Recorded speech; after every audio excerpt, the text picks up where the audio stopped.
अच्छा, पहली बात तो ये कि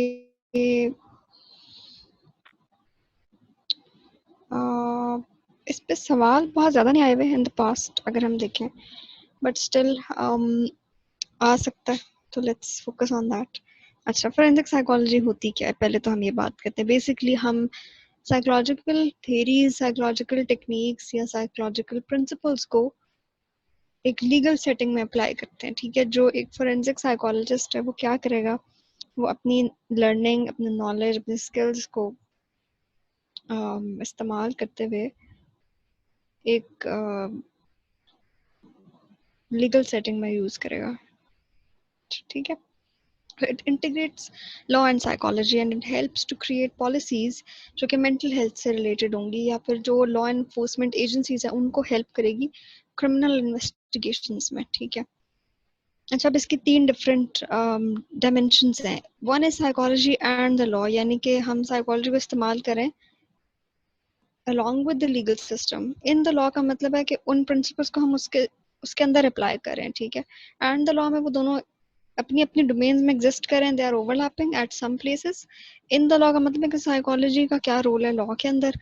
ऑफ द लॉ में ये है कि हम किस तरह लॉ को इंटरप्रेट करें यूजिंग साइकोलॉजिकल प्रिंसिपल्स, ठीक है। तो हम फिलहाल फोकस जो है ना वो साइकोलॉजी एंड द लॉ पे करें।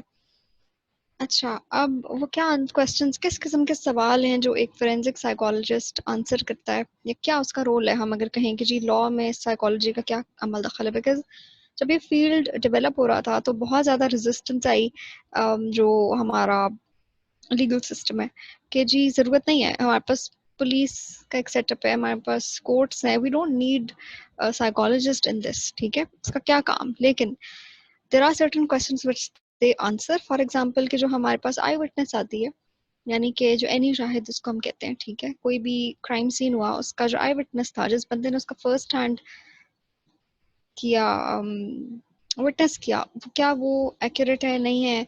फिर ये कि क्या हमने इंटेरोगेशन टेक्निक्स इस्तेमाल करनी है लोगों से डिटेल्स लेने के लिए एक पर्टिकुलर क्राइम के बारे में, ठीक है। अगर वो खुद क्रिमिनल्स हैं या ऑफेंडर्स हैं तो before labelling them as a criminal हमने किस प्रोसेस से उनको गुजारना है, ठीक है। फिर ये कि कुछ फॉल्स कन्फेशंस भी होती हैं। कन्फेशन सिंपली इसका मतलब है कि यू एडमिट योर क्राइम। तो कुछ लोग क्राइम एक्चुअली कमिट नहीं कर रहे होते बट दे डू कन्फेस, ठीक है। तो वो क्या होती हैं, इस तरह की चीज़ें जो ना उसमें साइकोलॉजिस्ट का रोल होता है, ठीक है। अच्छा, अब पहली चीज़ आती है इन्वेस्टिगेशन। इन्वेस्टिगेटिव साइकोलॉजी अलग से भी एक फील्ड इमर्ज हुआ, ठीक है। इट वाज अ साइंस जिससे आप क्या करते थे कि you would make criminal profiling, ठीक है, जिससे आप पुलिस इन्वेस्टिगेशंस को हेल्प कर रहे होते थे या कोर्ट केसेस को हेल्प कर रहे होते थे। फिर क्या हुआ कि इवेंचुअली ये सब डिसिप्लिन जो है ना ये फोरेंसिक साइकोलॉजी का पार्ट बन गया और अब हम इसको एक इन्वेस्टिगेटिव मेजर्स के तौर पे पढ़ रहे होते हैं, ठीक है। अब हम कुछ ऐसी टेक्निक्स देख लेते हैं जो कि क्रिमिनल इन्वेस्टिगेशन में इस्तेमाल होती हैं, ठीक है। One is criminal profiling, then there is psychological autopsy, then hypnosis and then lie detection, ठीक है। ये बड़ी इंटरेस्टिंग सी चीज़ है। क्रिमिनल प्रोफाइलिंग क्या होती है, simply you are making a psychological sketch about some unknown criminal. अभी आपको क्रिमिनल का पता नहीं है कि वो कौन है, you are not sure about it, लेकिन आप क्या कर रहे हो, you are making your best guess, ठीक है। आप एक एजुकेटेड अटेम्प्ट कर रहे हो, जिसे कहते हैं ना एजुकेटेड गेस कर रहे हो, प्रोवाइड सम स्पेसिफिक इंफॉर्मेशन कि क्या क्या उसकी पैटर्न्स हो सकते हैं, बिहेवियरल पैटर्न्स, उसके क्या पर्सनालिटी ट्रेट्स हो सकते हैं, इस तरह की चीज़ें, ठीक है। फिर ऑब्वियसली उसकी कुछ डेमोग्राफिक डिटेल्स भी आ गई कि कौन होगा, क्या उम्र होगी, कहाँ रहता होगा, किस तरह की उसकी बैकग्राउंड होगी, ठीक है।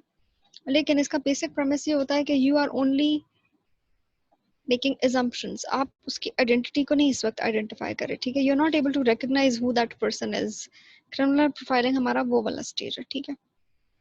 अब इसमें किस किस्म के सवाल हम देख रहे होते हैं, प्रोबेबल एज क्या है, उसका जेंडर क्या हो सकता है, रहता कहाँ होगा, अच्छा इंटेलिजेंस लेवल क्या होगा, because there is one theory which says के जो क्रिमिनल्स हैं उनकी इंटेलिजेंस और क्रिमिनल बिहेवियर का बड़ा हाई कोरिलेशन है, यानी कि क्रिमिनल्स जो होते हैं उनकी इंटेलिजेंस एवरेज से ज़्यादा होती है, ठीक है। So that's a very interesting research. तो उसको असेस करने के लिए फिर अच्छा रहता कहाँ है, उसकी क्या मैच्योरिटी लेवल है, क्या उसने मींस इस्तेमाल किए, उसके पीछे मोटिवेशनल फैक्टर्स क्या हो सकते हैं, सामने मोटिवेशन की कई दफ़ा बात की, फिर ये कि उसका क्रिमिनल रिकॉर्ड क्या है, ठीक है, इस तरह की चीज़ें। फिर उसके साथ अगर ये बंदा हो जाता है कंफर्म कि ही इज़ द क्रिमिनल, फिर आगे हमने क्या प्रोसेस इस्तेमाल करना है, क्या हमने उसके इंटरोगेटिव टेक्निक्स यूज़ करनी है, ठीक है।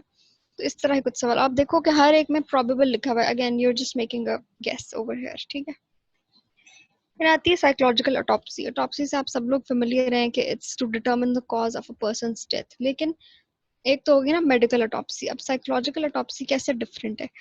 अब ना डेथ की there are two types of deaths, ठीक है। एक तो हो गई टिपिकल जिसकी आपको कॉज पता है कि जी किसी एक्सीडेंट से मरा या किसी इंजरी से या किसी डिजीज से या नेचुरल डेथ थी, ठीक है। एक होती है एम्बिगुअस डेथ जिसकी आपको रीजन नहीं पता, यहाँ पर रोल आ जाता है साइकोलॉजिकल ऑटोप्सी का, ठीक है।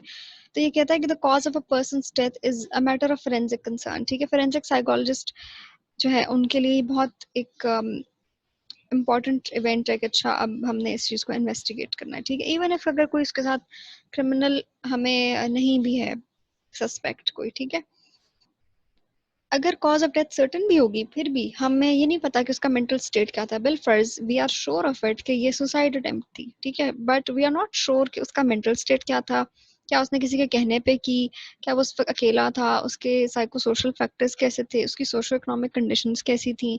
बहुत सारे सवाल हमारे जहन में आएंगे, ठीक है। तो यहाँ पर ज़रूरी है कि हम उसका एक साइकोलॉजिकल एनालिसिस करें जिसको हम कहते हैं psychological autopsy. So again it's the most effective tool जब आपने किसी सुसाइड को अनअर्थ करना है। आपने अक्सर देखा होगा ये सेलिब्रिटीज वगैरह जब इनकी कोई इस तरह की न्यूज आती है तो फौरन लोग कहते हैं अच्छा ये इतने दिनों से फ्लैट में अकेला रह रहा था, आखिरी दफा ये अपनी गर्लफ्रेंड से तब मिला, ये हुआ वो हुआ, ठीक है। हम डिफरेंट जो हमने बात की थी ना रिस्क फैक्टर्स की, हम उनको देख रहे होते हैं, ठीक है, कि क्या क्या ऐसे रिस्क फैक्टर्स थे which drew this person to the edge. फिर साइकोलॉजिकल ऑटोप्सी के अंदर एक चीज होती है कि यू टेक रिकॉर्ड्स। एक तो आपने मेडिकल रिकॉर्ड्स ले लिए, ये तो आपका जो फिजिशियन है वो भी कर लेगा, ठीक है, मेडिकल रिकॉर्ड्स लेके।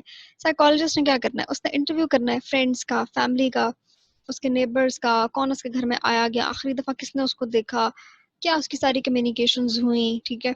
इन चीज़ों को वो असेस करेंगे कि क्या उस बंदे का स्टेट ऑफ माइंड था, अगर वो कोई छोड़ के गया है, you know he may be he wrote something, he left a note, इस तरह की चीज़ें, ठीक है।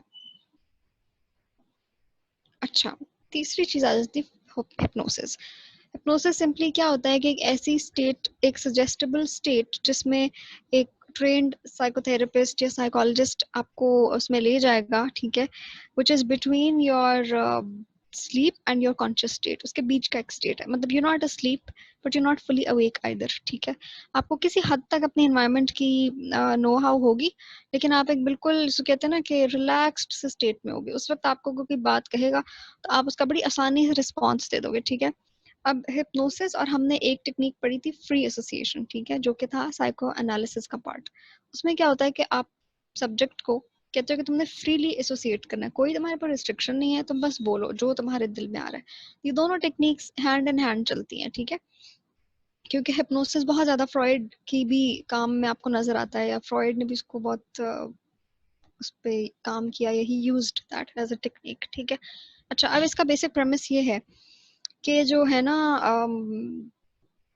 विटनेस, ठीक है, उसको हो सकता है कि क्राइम की सारी डिटेल्स याद ना हो।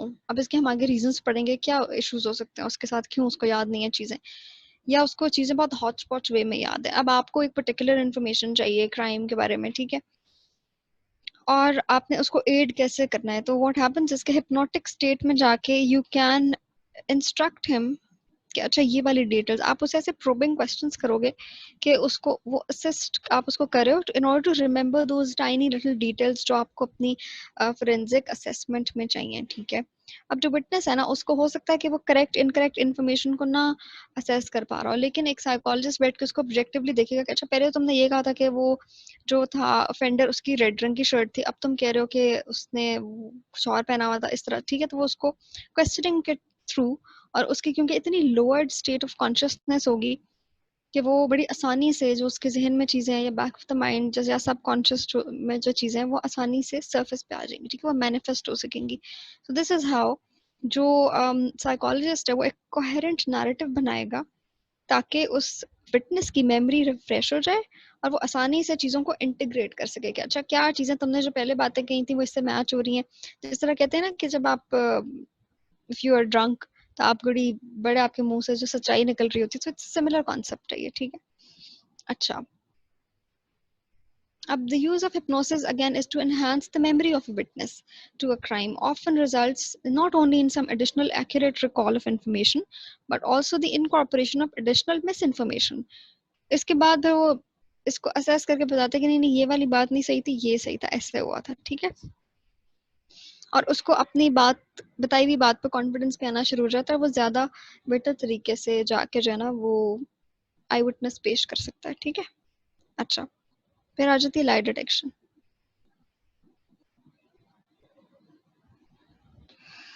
लाई डिटेक्शन में क्या होता है?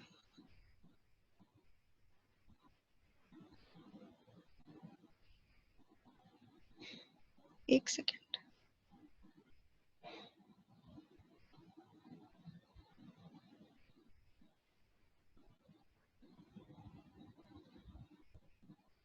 ओके, तो अच्छा, लाई डिटेक्शन बेसिकली एक ऐसा असेसमेंट का तरीका है जहाँ पे हम एक इंटेंशनल डिसीट की तलाश में होते हैं कि कहाँ पे वो बंदा हमसे झूठ बोल रहा है, ठीक है।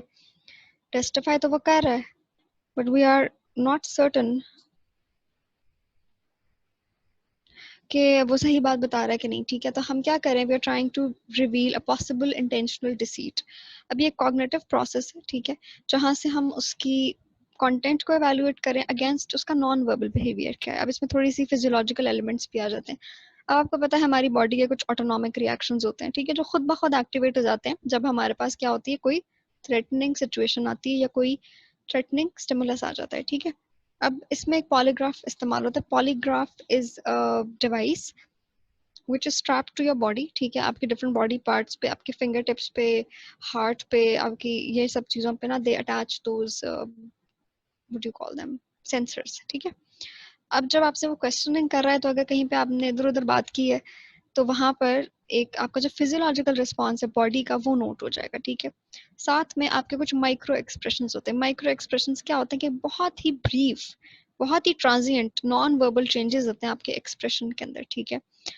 जो कि अगेन जो एक फोरेंसिक साइकोलॉजिस्ट है वो ट्रेंड होगा इस चीज में। एक तो एक लाई डिटेक्शन मशीन का रही है, ठीक है। दूसरी चीज साइकोलॉजिस्ट की अपनी असेसमेंट आ जाती है। अब इसमें क्या होगा कि इसका ब्रीदिंग रेट, स्किन स्किन उसकी कंडक्टिविटी कैसी, जिस तरह हम जब किसी बहुत टेरराइजिंग सिचुएशन में होते हैं तो हमारी जो स्किन पे जो पोर्स हैं वो एकदम से उस पर गूज बम्प्स बनने शुरू हो जाते हैं, ठीक है। हमारे ऐसे जो बाल होते हैं वो एकदम से हो जाते हैं खड़े, ठीक है। तो इस तरह की चीजें they are basically very tiny very subtle psychological reactions to a certain इस तरह का थ्रेटनिंग स्टिमुलस। अब जो साइकोलॉजिस्ट है वो जान के इंटेंशनली इस तरह के सवाल पूछेगा उससे कि उसके अंदर उसको डिस्कम्फर्ट हो, ठीक है, वो थोड़ा अनकंफर्टेबल फील करे, ताकि हमें पता चल सके कि वो इस वक्त किस लेवल ऑफ ट्रूथफुलनेस पर है, ठीक है। इस तरह प्यूपल डायलेशन से कि बेशुमार चीजें हैं इसके अंदर। इसमें एक ये भी होता है कि आपकी जो आई बॉल की मूवमेंट है उससे भी वो डिटेक्ट करते हैं। तो थेरीज में बहुत सारी हैं, लेकिन काउंटर आर्ग्यूमेंट ये है इसका कि जी इट्स नॉट वेरी इफेक्टिव, ठीक है। जो लाई डिटेक्टर है ना, इसमें इतना ज्यादा जो है ना, it's not considered very scientifically reliable, ठीक है। अच्छा, ये एक पिक्चर है जिसमें they are showing how it works, ठीक है। वो एक मशीन के साथ अटैच हुआ हुआ है, एंड देन उसके जो हार्ट रेट है और ये सब चीजें आ रही हैं एक स्क्रीन के ऊपर, ठीक है। That's how you can assess. Polygraph examiners होते हैं इस काम के लिए, और जो साइकोलॉजिस्ट है वो उससे क्वेश्चनिंग कर रहा होगा, ठीक है। अच्छा, अब बात आ जाती है कन्फेशन की। कन्फेशन सिंपली क्या होती है, it's some admission to some crime, ठीक है। जिस तरह क्रिश्चियनिटी में कॉन्सेप्ट है कि जब आपने बहुत ज्यादा जो है गुनाह कर लिए हैं तो you go and confess to the father, ठीक है, जो आपका चर्च में होता है। तो इस तरह का ही कॉन्सेप्ट है ये, जिसमें ये होता है कि people admit to having committed some transgression, ठीक है। अब क्या होता है कि कई दफा कन्फेशंस जो है ना वो बड़ी लोगों को नेसेसरी भी लगती हैं कि उनकी जान छूट जाएगी, they will have some sort of an acceptance, कोई फ्रीडम मिल जाएगा उनको। या फिर कुछ केसेस में क्या होता है कि आपके लिए वो कन्फेस करना डैमेजिंग हो सकता है, ठीक है। आप कन्फेस करोगे तो हो सकता है आपको face some loss of money और लिबर्टी और लाइफ और कुछ भी, ठीक है। तो 2 केसेस हैं कि क्या उसका आपको पॉजिटिव कॉन्सिक्वेंस मिल रहा है या नेगेटिव। अगेन हमारा बिहेवियर तभी स्ट्रेंथन होगा जब हमें उसका कोई पॉजिटिव कॉन्सिक्वेंस मिल रहा होगा, ठीक है। अब जो कन्फेशन होती है ना, that is the most damaging evidence that can be presented, because confess उसने कर दिया, अब तो कोई उसको कहते हैं ना डाउट रहा ही नहीं, ठीक है। जितनी भी आपने इन्वेस्टिगेशन कर रहे थे, इंटेरोगेशन कर रहे थे, इंटेरोगेशन का क्या मकसद है? कन्फेशन। आई विटनेस आपको तब जरूरत ज्यादा उसकी होगी जब कन्फेशन नहीं होगी, ठीक है, जब विक्टिम खुद कन्फेस नहीं करा होगा। तो अब क्या होता है कि because of this impact court needs to be very careful कि हम किन सर्कमस्टांसेस के अंडर वो कन्फेशन ले रहे हैं। अब उसने किसी सिचुएशन में कन्फेस किया होगा, ठीक है,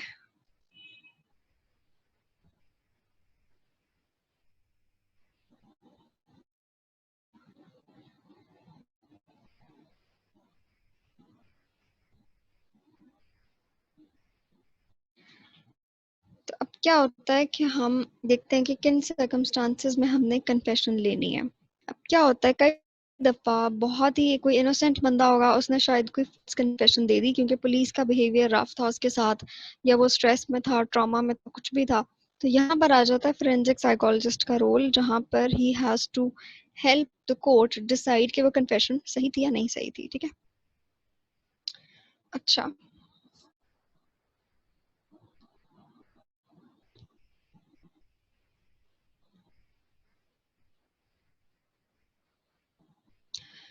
अब जो पुलिस इंटेरोगेशंस होती हैं, यू नो वेरी वेल कि वो कई दफ़ा बहुत फिजिकली इंटिमिडेटिंग मेजर्स इस्तेमाल करते हैं in order to get confessions, ठीक है। लेकिन जो सस्पेक्ट्स हैं, they have a right to silence, ठीक है। ज़रूरी नहीं है कि वो उन सवालों के जवाब दें, उनका राइट है कि वो कोई जवाब ना दें। और अब जो फिजिकल फोर्स है that has given away to psychologically oriented techniques, कि आप साइकोलॉजिस्ट उनसे जो है ना वो बातों बातों में उनके साथ कुछ क्रिएट करके, एक बॉन्ड क्रिएट करके, फ्रेंडशिप क्रिएट करके फिर जाके वो उनसे कन्फेशन ले, ठीक है। ऐसा भी हो सकता है कि साइकोलॉजिस्ट एक साइकोलॉजिस्ट बन के ना जाए, क्योंकि तब तो वो नहीं कन्फेस करेंगे, वो कोई फेलो जो है ना, क्या उसको कहते हैं, इनमेट बन के चला जाए, ठीक है। So there can be multiple ways. अच्छा, अब again not all confessions represent the truth, और सबसे मुश्किल काम यही है कि आपने कैसे उसको डिफरेंशिएट करना, और ये बहुत ही एक बारीक काम है। आप सोचो कि आपकी गलत असेसमेंट से किसी को सजा हो सकती है या सजा माफ हो सकती है, राइट। ओके, अब इसकी कुछ टाइप्स देखते हैं कि फॉल्स कन्फेशंस की क्या क्या टाइप्स होती हैं। पहली तो आ गई वॉलंटरी फॉल्स कन्फेशन, जिसमें द पर्सन विलिंगली कन्फेसेस और उसने वो क्राइम नहीं किया होता। अब क्यों करता है वो ऐसे? हो सकता है उसको कोई पब्लिसिटी चाहिए, या वो अपना कोई और गिल्ट, उसने वो क्राइम नहीं किया, उसने कोई और क्राइम किया, बट वो उस क्राइम का जो उसने पहले किया था उसका गिल्ट आज खत्म करने के लिए कन्फेस कर रहा है, ठीक है। या एक बहुत बड़ी रीजन के वो मेंटली इल है, ठीक है, उसका कोई साइकोटिक बिहेवियर। हमने क्या पढ़ा था? कौन बताएगा साइकोटिक बिहेवियर क्या होता है?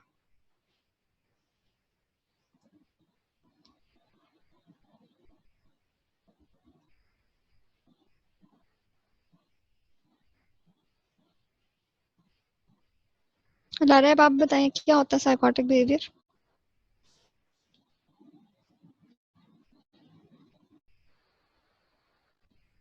मैम, वालेकुम अस्सलाम।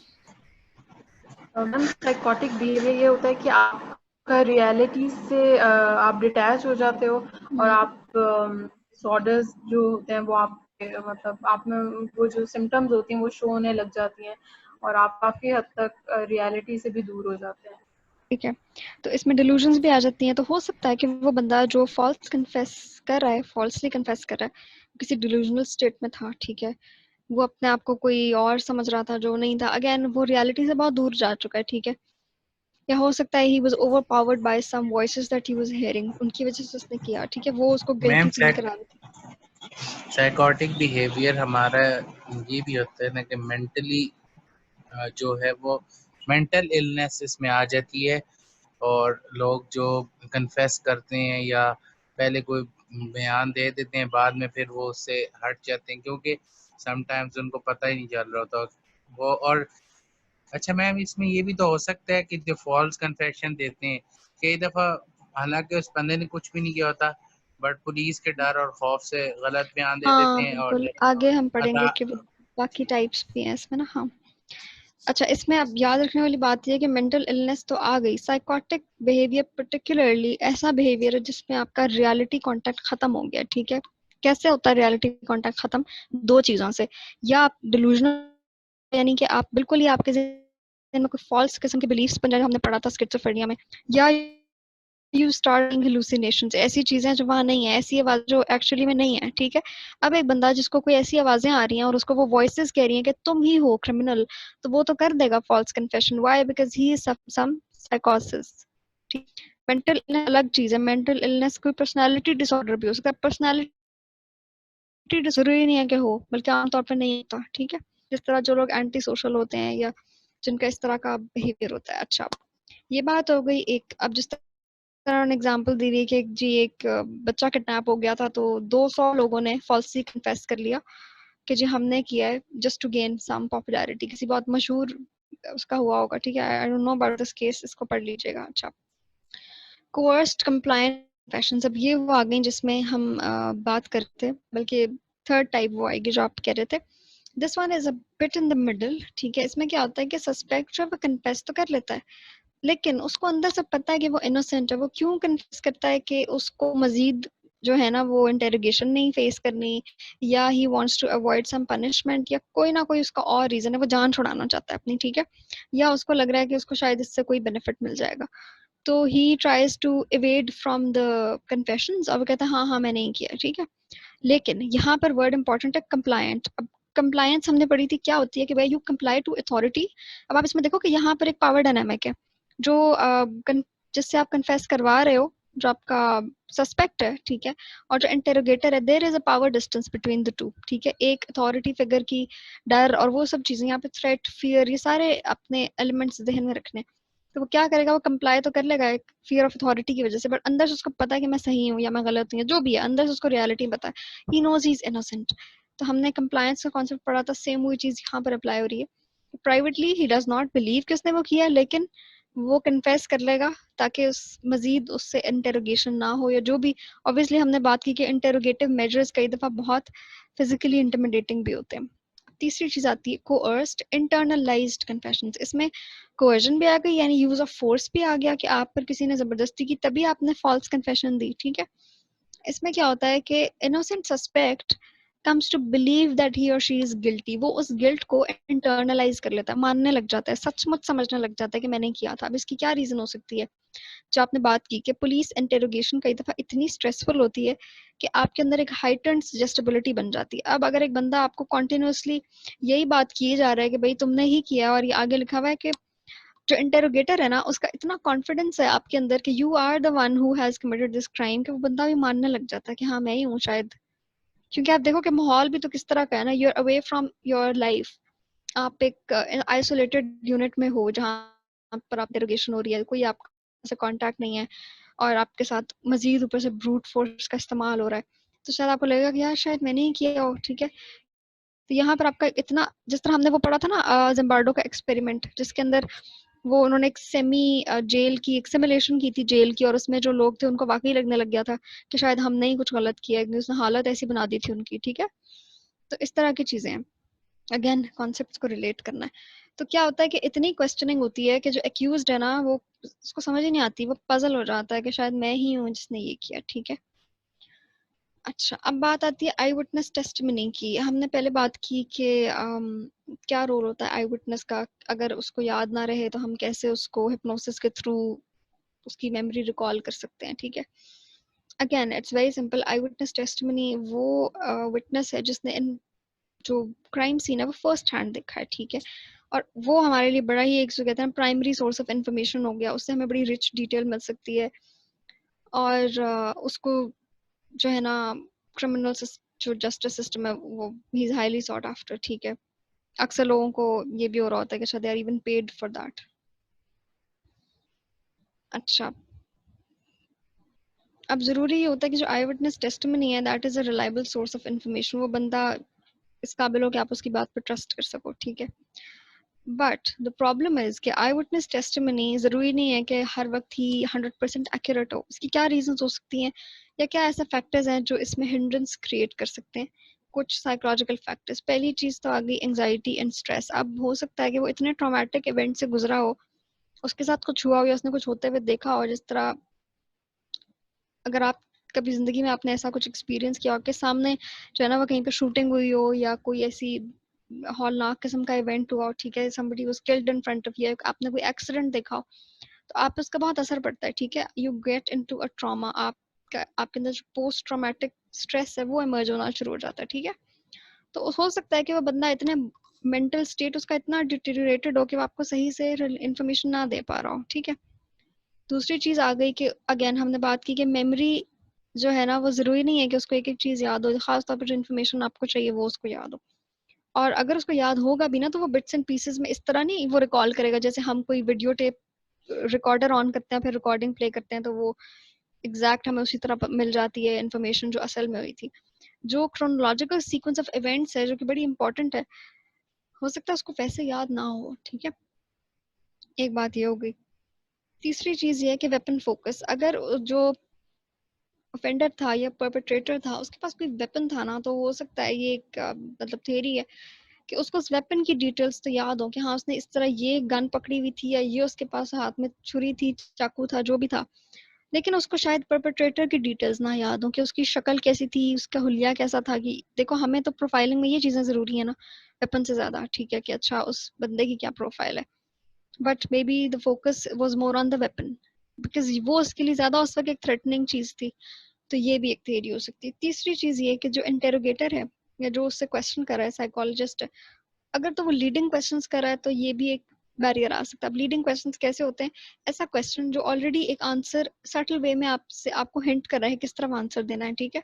जिस तरह जब हम इंटरव्यूज कंडक्ट करते हैं तो लीडिंग क्वेश्चंस पूछना इज अ, जिसको कहते हैं ना कि हराम है इंटरव्यू में पूछना, आप नहीं पूछ सकते। अगर आप पूछ रहे हैं तो आप इंटरव्यू के साथ जो है ना नाइंसाफी करें, ठीक है। फॉर एग्जाम्पल लीडिंग क्वेश्चन ऐसे हो सकता है कि मैं आपसे कहूँ कि अच्छा आप कुछ, जिस तरह हमें मेहमान आते हैं हमसे पूछते हैं अच्छा आप कुछ लेंगे तो नहीं, तो इसका क्या मतलब होता है कि वो आगे से नहीं ही कहेंगे फिर कि अच्छा चले, शायद इसका ये जवाब बनता है। या आप कहते हो कि और तो नहीं लेना आपने। इस तरह के क्वेश्चंस होते हैं ना जहाँ आप ऑलरेडी हाँ या ना में इंडिकेट कर रहे होते हो जवाब को कि आप क्या एक्सपेक्ट कर रहे हो जवाब, that is a leading question, ठीक है। तो इस तरह के सवाल भी हमारी जो आई विटनेस टेस्टिमनी है उसके लिए प्रॉब्लमेटिक हो सकते हैं। आखिरी चीज आ जाती है कि जो फोरेंसिक साइकोलॉजिस्ट्स हैं वो वेरियस किस्म के क्रिमिनल्स के साथ काम करे होते हैं, ठीक है, और इनका रोल हमने देख लिया कि इंटेरोगेशन में आ सकता है, कन्फेशंस में, आई विटनेस टेस्टिमनी में, लाई डिटेक्शन में, कई सेटिंग्स में इनका रोल है, ठीक है। फिर जो आ जाते हैं क्रिमिनल्स, उनकी क्रिमिनल प्रोफाइलिंग में असेसमेंट करना उनकी, ठीक है, पर्सनैलिटी असेसमेंट बहुत ज़रूरी है क्योंकि इट्स वेरी लाइकली कि जो ऑफेंडर है उसके साथ कोई ना कोई पर्सनालिटी डिसऑर्डर है। जैसे हमने बात की कि कुछ लोगों का एंटी सोशल पर्सनालिटीज होती हैं, ठीक है। साइकोलॉजिस्ट के 3 ब्रॉड टास्क है। एक तो ये कि जो उनकी प्री एग्जिस्टिंग प्रॉब्लम्स थी, जो ऑलरेडी वो रिस्क फैक्टर्स लेकर आए, उसके साथ डील करना। क्या उनका थॉट पैटर्न्स ऐसे थे, क्या उनके बचपन में कोई ट्रॉमा हुआ था, क्या वजह थी उसकी कि वो क्रिमिनल्स बन गए, ठीक है, उसको असेस करना, पहला रोल। दूसरा रोल कि अब जो एग्जिस्टिंग मसला है उनका कि वो जी उनको प्रिजन में किस तरह जिंदगी गुजारनी है, how do they remain Sen, ये ना हो कि बिल्कुल ही वो मेंटल ब्रेकडाउन हो जाए उनका, ठीक है, उसके साथ कैसे डील करना है उन्होंने। फिर ये कि जो क्रिमिनल है वो एक रिस्की उसका बिहेवियर होगा, ठीक है, यू हैव टू डिटरमिन कितना इसका कितना रिस्क है, कहीं अपने आप को तो नहीं मार लेगा, दूसरों को डैमेज तो नहीं करेगा, कितना ये हार्म पहुंचा सकता है, ये असेस करना। फिर ये कि अगर है कोई मसला तो how do we manage that risk, ठीक है। अब जो असेसमेंट प्रोसेस है ना और कोर्स ऑफ एक्शन वो डिपेंड करता है कि ऑफेंडर किस टाइप का है। अब जिस तरह कुछ होंगे सेक्स ऑफेंडर्स जो इस तरह के रेप या इस तरह के क्राइम्स में आ गए, कुछ होते हैं juvenile, juvenile meaning those who are under age, under 18 होंगे। हर कंट्री का वैसे डिफरेंट इसका है criteria cut off, but generally speaking overall in the world it's under 18 जो क्रिमिनल्स होते हैं, ठीक है। उनको किस तरह डील करना है, क्या हम उनको सजा दे रहे हैं नहीं दे रहे, क्या हो रहा है सारा कुछ, ठीक है। पीडोफाइल्स होते हैं जो कि अगेन सेक्स ऑफेंडर्स में आते हैं, बट मैंने अलग से इसलिए लिखा है क्योंकि ये एक concept, it's not part of personality disorders, it's part of some sort of a sexual disorder, ठीक है। इसमें मैं एक डॉक्यूमेंट भी शेयर करूंगी, मुझसे एक फायजा डिस्कस करी थी कुछ इसके बारे में, तो प्रॉब्लम इनका क्रिमिनोलॉजी भी है तो that can help just augment your understanding. वैसे ये कोई इतना इंपॉर्टेंट टॉपिक नहीं है, अलग से तो वैसे भी नहीं आता, ठीक है। फिर कुछ हो सकते हैं कि जो अल्कोहल या ड्रग अब्यूज कर रहे हैं, सब्सटेंस अब्यूज कर रहे हैं, बहुत सारे क्रिमिनल्स जो हैं they are also involved in some sort of जो है ना ये इंटॉक्सिकेंट्स को इनटेक करना या ड्रग इनटेक में ये इन्वॉल्व होते हैं। अगेन बहुत सारे क्रिमिनल्स की मेंटल इलनेस के भी इश्यूज हो सकते हैं, ठीक है। उनकी डिसऑर्डर्ड थिंकिंग, उनका कॉग्निटिव पैटर्न्स डिस्टर्ब्ड हो सकते हैं, जैसे हमने बात की, they can be psychotic, they can have certain traumatic experiences, ठीक है, इस तरह की चीज़ें। तो इस सारे काम में आ जाता है साइकोलॉजिस्ट का रोल, जहाँ पे वो इनकी कॉग्निटिव बिहेवियरल थेरेपी पे काम करता है। हमने इसको डिस्कस किया था एट लेंथ कि it's basically a mix of cognitive and behavioural therapies, ठीक है, कि किस तरह हम उसकी जो नेगेटिव थिंकिंग पैटर्न्स है और साथ साथ जो उन थिंकिंग पैटर्न्स की उसका बिहेवियर है उसको हम कैसे ठीक कर रहे होते हैं यहाँ पे, ठीक है। तो ये था जी फोरेंसिक साइकोलॉजी पे। कोई सवाल हो तो पूछ लें।